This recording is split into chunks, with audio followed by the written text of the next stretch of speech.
নমস্কার বন্ধুরা, আমার চ্যানেলে আপনাদের সবাইকে স্বাগত জানিয়ে আজকে চলে এলাম আবার একটি রেসিপি নিয়ে। আজকে আমি আপনাদের সাথে শেয়ার করব বাটা মাছের সর্ষে রেসিপি। বাটা মাছের সর্ষে বানানোর জন্য আমি এখানে কিছু বাটা মাছ কেটে ভালো করে পরিষ্কার করে ধুয়ে নিয়েছি। আর নিয়েছি কিছুটা পরিমাণ সর্ষে। আমি এখানে কালো সর্ষে নিয়েছি, আপনারা চাইলে সাদা সর্ষেও ব্যবহার করতে পারেন। আর নিয়েছি কিছুটা পোস্ত, কিছু কাঁচা লঙ্কা আর টমেটো কুচি। এবার প্রথমে মাছগুলোতে দিয়ে দেব লবণ আর হলুদ গুঁড়ো। ভালো করে মাখিয়ে নেব। লবণ আর হলুদ দিয়ে মাছগুলোকে ভালো করে মাখিয়ে নেব। এবার মাছ ভাজার জন্য কড়াই বসিয়ে দিয়ে দেব খানিকটা সর্ষের তেল। এর মধ্যে একটা একটা করে মাছগুলো দিয়ে দেব। আজকে রান্নাটা আমি সর্ষের তেলেই করব। মাছগুলো এখানে ভাজা হতে থাক। এবার এখানে আমি মশলাটা বানিয়ে নেব। একটা মিক্সিং জারে দিয়ে দিলাম সর্ষে আর পোস্ত।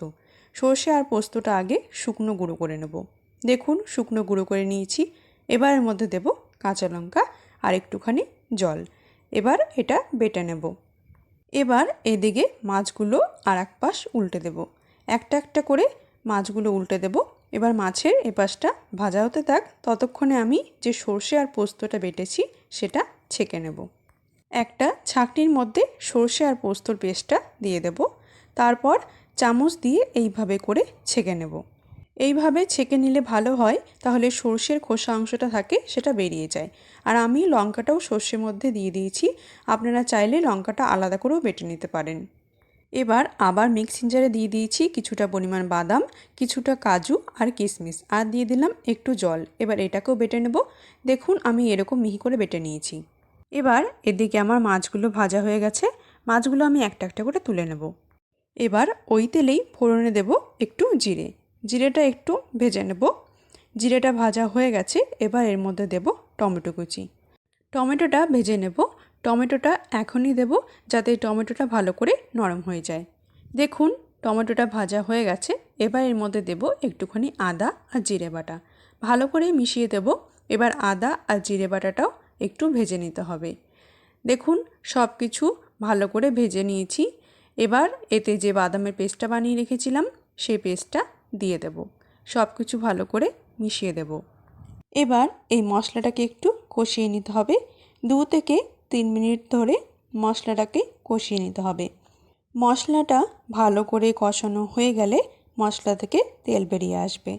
2 থেকে 3 মিনিট মশলাটা কষানোর পর দেখুন মশলা থেকে তেল বেরিয়ে এসেছে। এবার এর মধ্যে যে সর্ষে পোস্ত আর লঙ্কা বাটাটা ছিল সেটা দিয়ে দেব। ভালো করে মিশিয়ে দেব। মিশিয়ে নেওয়ার পর এবার দেব স্বাদ মতো লবণ আর হলুদ গুঁড়ো। লবণ আর হলুদটাও ভালো করে মিশিয়ে দেব। লবণ আর হলুদ মিশিয়ে নিয়ে এবার শুধুমাত্র ঝোলটা ফুটে আসার অপেক্ষা করতে হবে। দেখুন ঝোলটা ভালো করে ফুটে গেছে। এরপর এর মধ্যে দেব একটুখানি চিনি। চিনিটা আবার ভালো করে মিশিয়ে দেব। যেহেতু সর্ষে বেশি ফোটালে তেতো হয়ে যায়, তাই বেশিক্ষণ ফোটানোর দরকার নেই। ঝোল ফুটে আসার পর চিনি দিয়ে 1 মিনিট ফুটিয়ে নিয়ে এবার এর মধ্যে দিয়ে দেব ভেজে রাখা বাটা মাছ। একটা একটা করে মাছগুলো দিয়ে দেব। মাছগুলো দিয়ে এবার ভালো করে একটু নেড়ে দেব।